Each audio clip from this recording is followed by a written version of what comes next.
Hari Om. A very warm welcome to all of you in this YCB Level II, that is Yoga Counseling Board. On behalf of Yoga Vidya Gurukul. Today we are going to discuss about importance of psychological environment in health and fitness. Now, even before starting to our main topic, first of all, I would like to express my deep sense of gratitude towards respected Guruji, even Purnima and even Gandhar sir for giving me this opportunity to share with you on this particular topic. Now, let's see the outline that what exactly we are going to cover in our today's topic. First, we are going to discuss about the role of psychology and even environment. Then, World Health Organization's concept of health. Because our topic, it is quite relevant to this, that is importance of psychological environment in health and in fitness, the psychological fitness and psychological health. The third point, in detail, we are going to discuss about mental health, then psychological environment.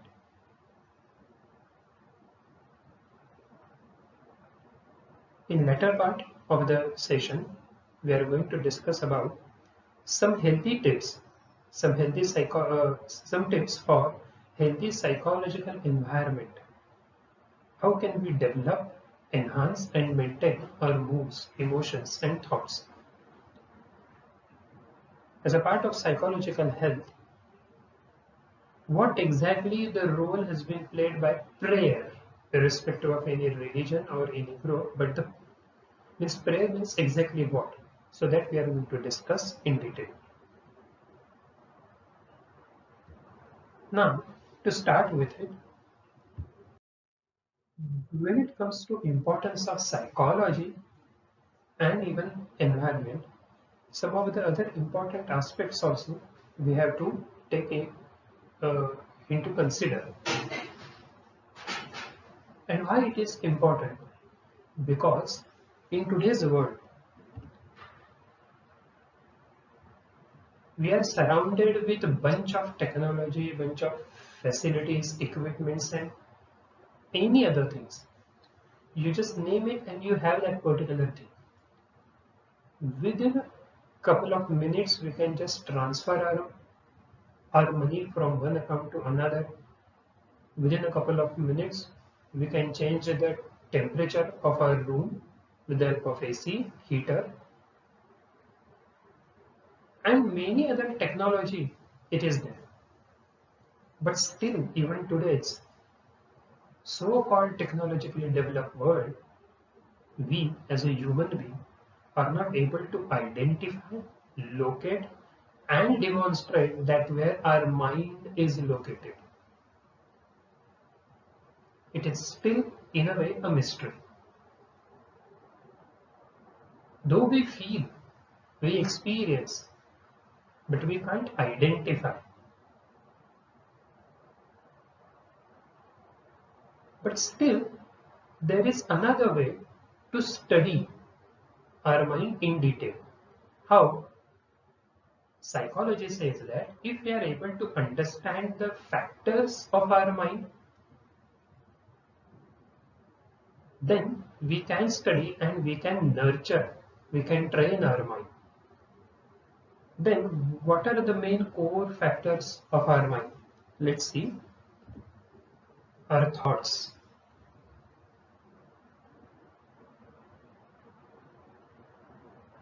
Every day we keep on thinking like anything. Constantly this thinking, it is going on inside the mind.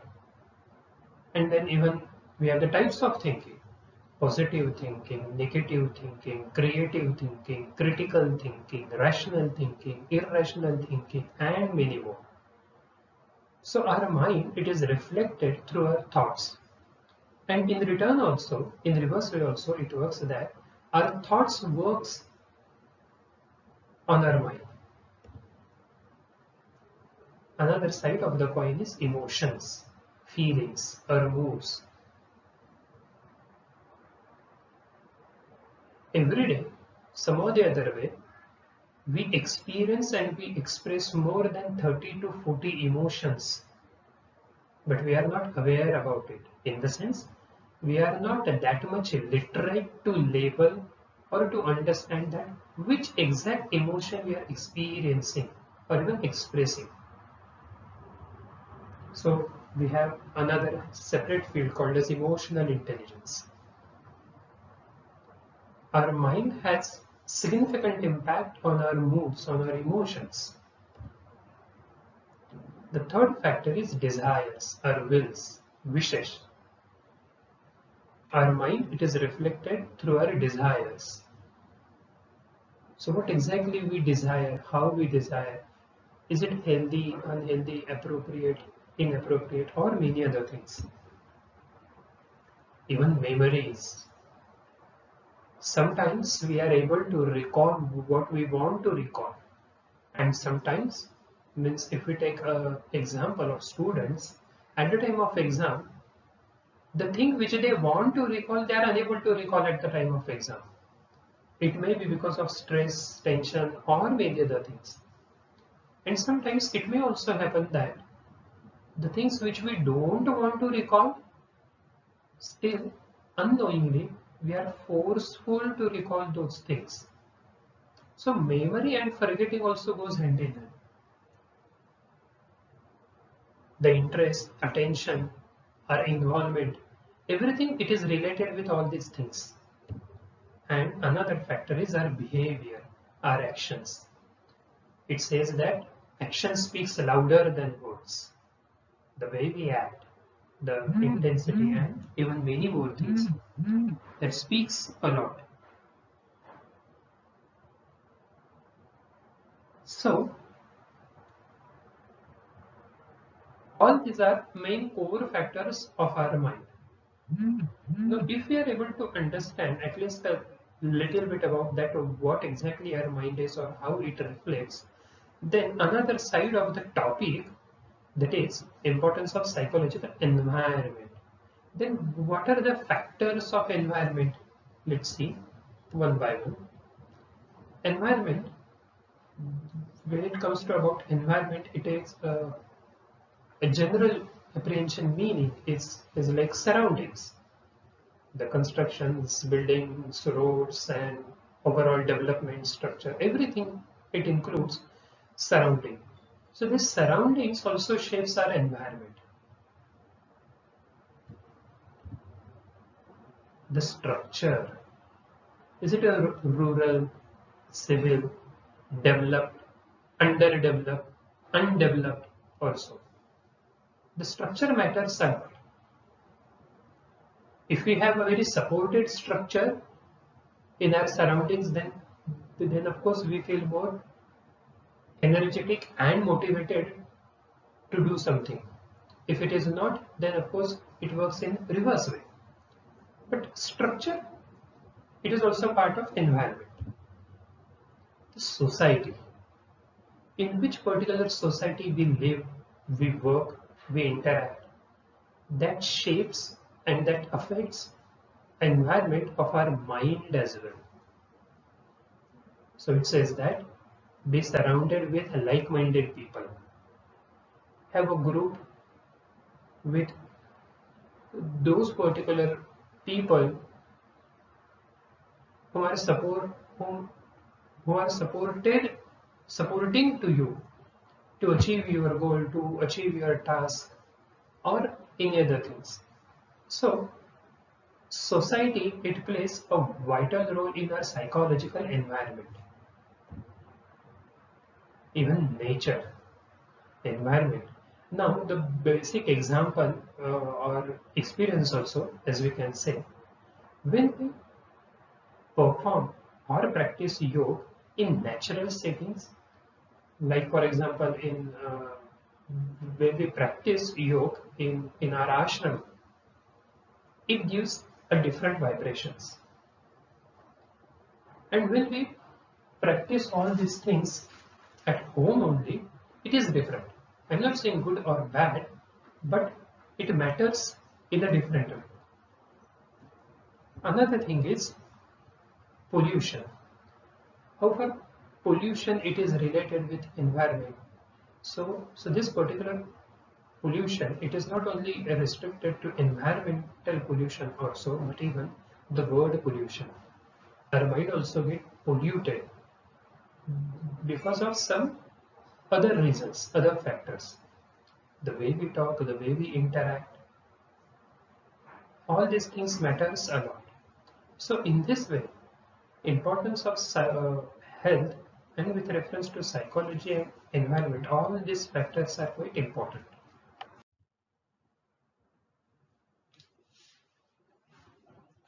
Now, even moving ahead in this our YCB course, so that is a WHO's concept, it is also equally important. Recently, so WHO has coined the term as holistic health, which combines these three main factors: physical health, emotional well-being, and even spiritual renewal. So not only how far we are healthy, it is important, but also how far we are able to regulate our emotions, our thoughts, our actions, and even spiritual renewal. Of course, spirituality, it is quite extended part than religion. Almost all of us are quite aware about our physical health, and we know that uh, good health means what? So the absence of illness, as simple as it is. The factors of our physical health or even illness, it is like our BP, stamina, sweating, even digestive factor, system, overall effectivity and productivity, all these factors. And we are quite aware about our physical illnesses like cough, cold, fever, heart disease, cancer, the temperature, sweating, and many other things. We all are quite aware and we all are quite feel easy to share if we are having some kind of disturbance in our body. It is easy for us. We don't feel any kind of hesitation or any kind of embarrassment that it's how to communicate with others that I am having some kind of fever also. It is good, of course, that we have this kind of awareness and freeness to share all these things. And we are quite aware, literate, that where all these things get to be done or cured, means the medical facilities, the clinics, hospitals, and all other things. But when it comes to the word importance of psychological health, do we really aware and educate about our psychological health? Most of the time, the answer is not, because we tend to ignore our psychological fluctuations or mood fluctuations.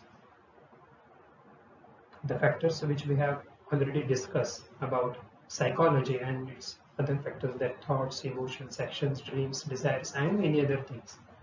So even if we are our relatives or friends also, if they are having some kind of mood swings or sleeping disturbance or many other issues, either we tend to ignore or we tend to take it in a more casual way.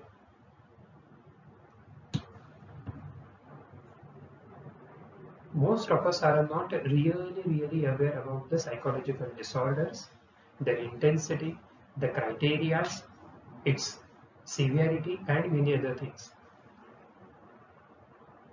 So there are more than 350 plus psychological disorders, ranging from stress to autism and even more some severe disorders. And this is the part that why we are studying this particular point under YCB course 2, because to deal with psychological issues and to maintain, to enhance our mood, our psychological strength, psychologists are there, counselors are there. Yoga also work as a therapy for these issues and many other things. And that's why the topic is there. So far we have discussed the background and introductory part of of this particular topic, that why it is important to study psychology with reference to health, fitness, and even environment, psychological environment. In brief, so we'll just now quickly discuss about yoga. Of course, our today's main topic, it is not on yoga, but because it is included in yoga counseling board, so we'll just touch the main outline of it.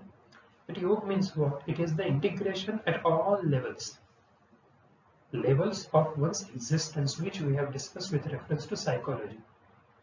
Integration of thoughts, emotions, actions, dreams, desires, feelings, and many other things. Who am I? And what am I supposed to do? Am I really aware about my thoughts, emotions, and actions? Am I really able to think that yes, my thoughts, my emotions, and actions, all the three factors goes hand in hand. If there is a synchronization between these three things, then it leads to healthy environment. But if there is some kind of discrepancy, in the sense I know the right but I follow the wrong, means thinking it is totally different and action it is totally opposite to it, then we can't say that yes, it is what is yoga. Rather, it is opposite to yoga. In Ayurveda also, it has been said that the fresh mind is what is everything, means it is the crux of it. It is the gist that the more you are able to feel yourself as fresh, energetic, enthusiastic, automatically everything it reflected through your actions and overall productivity. So yoga, it is a state and as well as a process. It is not restricted to only physical postures, but it is a lifestyle at large. In Bhagavad Gita also, the way they have defined yoga, as all of us are quite aware of it. The discipline which removes miseries and endows one with parasensual state of pure bliss, as they call it, prasad, a kind of gift, is known as yoga. Now let's see the relation with psychological environment, and that too with some more scientific approach and reference. Recently, American Mental Health Association, they have discussed some 9 features or 9 particular characteristics of a person whose psychological health it is quite good. The characteristics of a person whose mind, whose energy, whose overall nature, it is more appropriate and more healthy. The first one is emotional stability. It has been also said that emotions are natural like a passing weather. Sometimes we may feel very happy, sometimes we may feel very sad, but at the end, we should be able to practice at least how far we can stabilize ourselves. Because emotions are volatile, they have their own intensity in any particular situation. But it is we who should have that kind of control of regulation.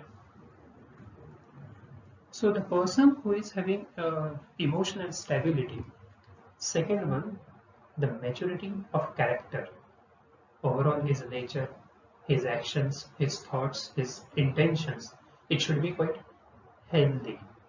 If the psychological environment is healthy, then of course the character, it will be also more healthy and more supported to others, helping to others. The third important factor or feature is ability to recover from paralyzing stresses of life in good time. So nowadays stress, it is a part and parcel of our life. We don't have even option for stress, but psychology is against the escapism. But rather, psychology, like any other philosophy, it supports us, it pushes to face the stress and to come out of it. So ability to recover, ability to face the stress of life in good time. The fourth important aspect is ability to judge a reality accurately. Instead of constantly keep on thinking about past and or future, rather ability to see the things as they are. The mindfulness helps us a lot regarding this particular character.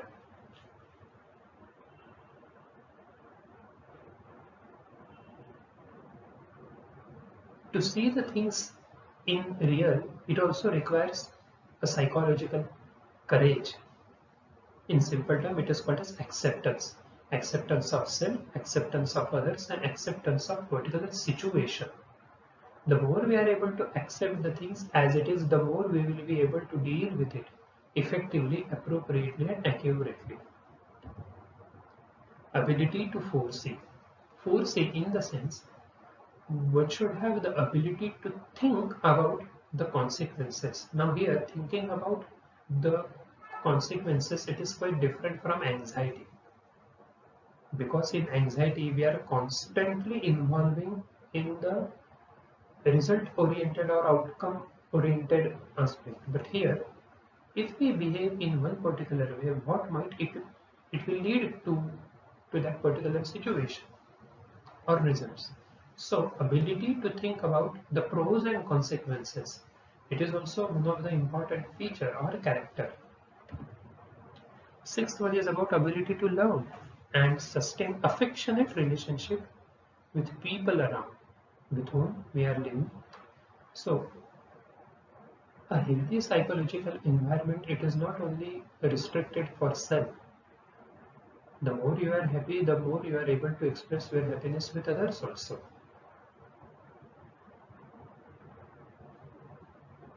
Happiness and any other positive emotion, it broaden and build your actions, your thoughts, your relationships, and many other things.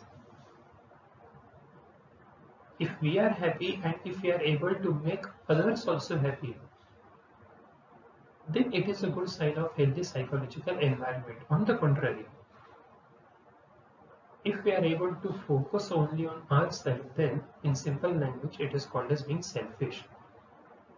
So of course, American Mental Health Association, they have emphasized on the relationship with others. It is also important sign of healthy psychological environment. Seventh one is ability to work cheerfully. Because if you are happy, then it should be reflected through your productivity. The way you work, the fineness, the smartness, promptness of work, everything it reflects or it is the result of your happy state. Second last is psychology also supports that yes, everybody has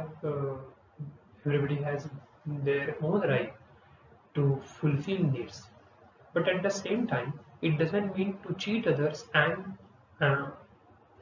and to fulfill your needs, but rather ability to gratify hunger, thirst, sex, and related urges or needs in such a way as not to hurt others or not to hurt yourself also. So regulate your needs rather than control, regulate your needs in such a way so that it will be useful, it will be helpful to you and others also. And last one is rational thinking. Having an effective conscience or rational thinking, it is also important factor and important signage for healthy environment. So the more we are able to deeply understand and focus on these 9 features, automatically it will give a stimulation to our thought process that healthy psychological environment means exactly what. Plus, as we know that the science of karma and also includes the kleshas and Vedi and many other things. But at the same time, quickly So we will discuss the current reality. Yoga, it is a higher natural potential for a greater awareness. And to have it, it requires a very deep connection with the world of nature in body, mind, and heart. But, however, present reality it is a little bit different than what we assume. Current environment it is not friendly as it is or as it should be. It is unfriendly. Most of the time, most of the people they focus on short-term gains rather than, and in that they just ignore the long-term damage. For example, now again here culture it is not related with any specific religion as such, but overall pattern or overall social culture at large. Our culture it is getting more and more dependent upon drugs.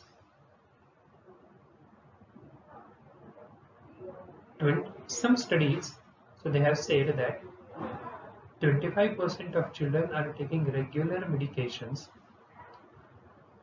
and if we extend this part, then almost 90% of them they are elder.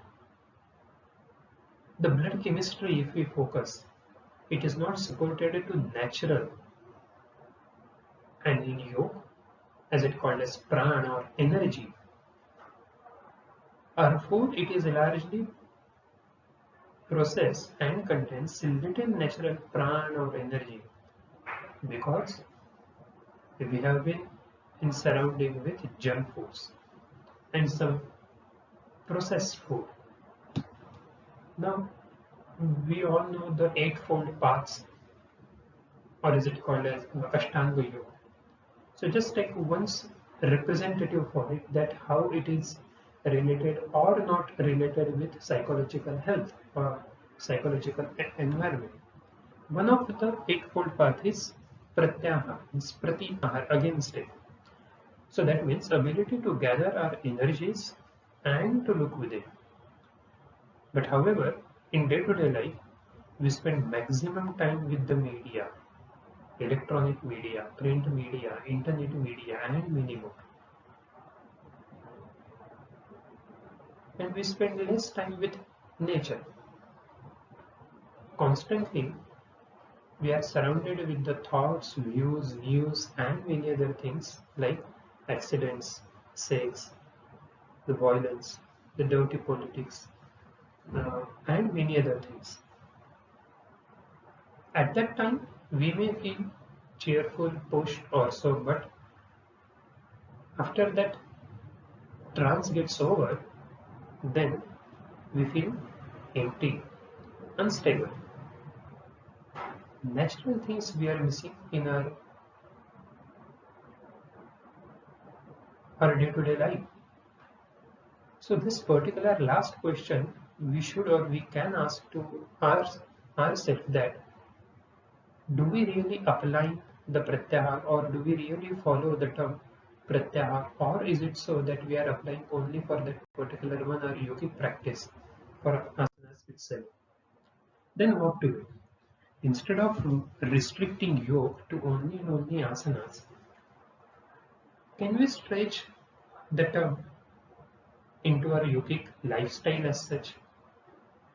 Can we practice yogic values which have been mentioned, expressed in eightfold paths, for example, yama, niyam, asanas, and all? The objectives which have been expressed in yogic texts, can we follow, can we practice at least a little bit?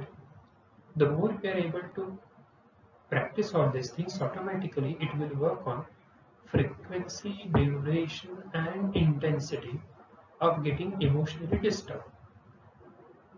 And that's where we have to broader our cultural and social issues. Now, to have all these things and to develop our psychological healthy environment, so what can we do? Or what we're supposed to do? The first thing is introspection. To have a word with yourself. at least few minutes, at least in means nowadays it is called as morning rituals and bedtime rituals. Having a conversation with self, it is also equally important. Swami Vivekananda always used to say that talk to yourself at least once in a day. Otherwise, you will miss the communication of a beautiful person in the world. So the more we are able to introspect ourselves, the more we will be able to understand our thoughts, needs, dreams, desires, emotions, feelings, actions, and its intensity, and even many more. Second thing is diary writing or maintaining a journal. Expressing our thoughts or views on a piece of paper, it gives us a very different healthy psychological healing. It also works as a supported factor when you are emotionally disturbed. Diary writing helps us a lot to nurture our mood, to nurture our mind.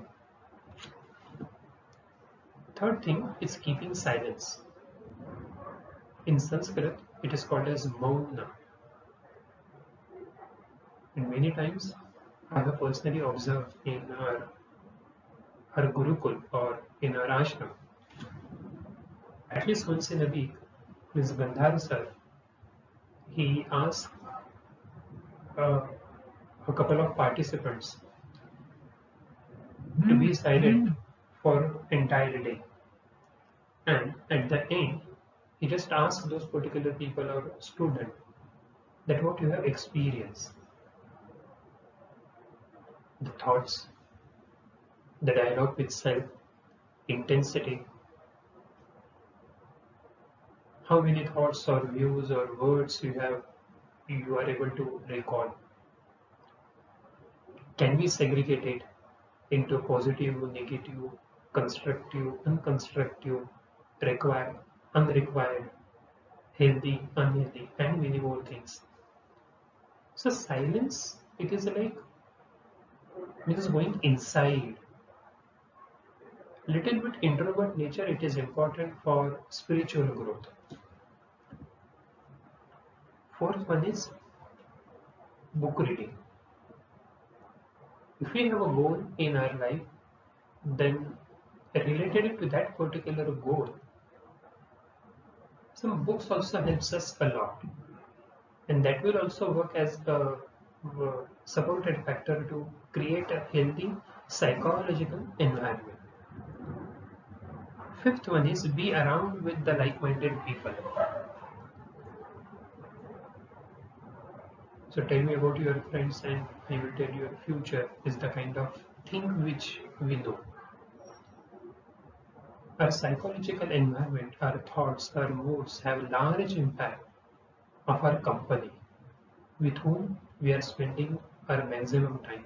Our values, our preferences, our needs, everything has been unknowingly shaped only because of the company of people. Sixth one is tolerance. Psychological tolerance, it is most important nowadays. And many of us, almost all of us, have experienced tolerance, especially during the lockdown period. If the things happen to our wish, it is okay, but if they don't, then it's even better, because that extracts our true potential. But even for that, patience is most important. And how can we develop our patience? Only and only by increasing our tolerance level, especially adversities. And the last one is prayer. It is also important. Now let's see the other dimensions of prayer as we know, especially in Indian culture. So prayer, it is like it is a way to surrender ourselves. It also expresses a thought, a view that I have done my part, I have done my duty, but God, Master, or any other higher authority which you admire, I have tried my best. Now it's up to you. This kind of expressing faith is what is prayer. And when it comes to psychological correlates with prayer and even with yoga, in Ashtanga Yoga, another concept is Ishwara Pranidhana. Ishwara means God. Considering the existence of that particular God, it is like ability to consider factors within control and factors out of control. I have done my part in the sense factors within control. And out of control in the sense, now it is up to you. But first, even the Karma Yoga also speaks or addresses the same thing. The more we are able to focus on the factors within control, the more it will give us healthy psychological environment. Now, even there are some other references that what exactly mean by prayer. The Teresa of Vela, the way she has defined that, it is intimate friendship, a frequent conversation or a dialogue which has been held alone with our beloved God is what is prayer. So of course, now we can easily correlate that why prayer has been suggested or highlighted in healthy psychological environment. Encyclopedia of Britannica, they have defined the prayer as spiritual outburst, expression, in a desire to enter into a contract with this sacred or holy. And even, of course, the most important factor is meaningful chanting is important way of expressing our prayer, our views also. The types of prayer are there: the confession, intercession, the praise, adoration also. And in terms of healthy psychological environment, advantages or the benefits of prayer which we get, that is the purification of mind. It is a healing process. Prayer, it gives us some kind of healing aspect. Venting out our emotions, it helps like a catharsis. Our emotions, our negative emotions, rather, the more we are able to practice the prayer, even with its meaning, it also develops the concentration. In yoga, is it called as chitta and prana shuddhi? It is because of prayer. And so, to conclude, is the person who has coined the term rational emotive behavior therapy, Dr. Albert Ellis. It is his quote that I love my work with yoga and with a reference to healthy psychological environment. It is like dharana, the concentration, and loving my work. And I work at my loving is what is a dhyan, means meditation. Work is worship. I work at my loving. The transcendental state or actualization state, it is like the secret of my present unusually happy state. So in this way, importance of psychological environment, it is for self, for our health, for our work, and for our overall life, it is important. All these are the references which I have used for this particular session. And if you have anything to discuss or anything to ask, feel free to contact on this particular email ID and on this particular number. It is my WhatsApp number also. And once again, I congratulate to all of you for applying this particular YCB Level II course. And again, I express my deep sense of gratitude towards respected Guruji and Gandhar sir for giving me this opportunity to share with you on this particular topic. Hari Om.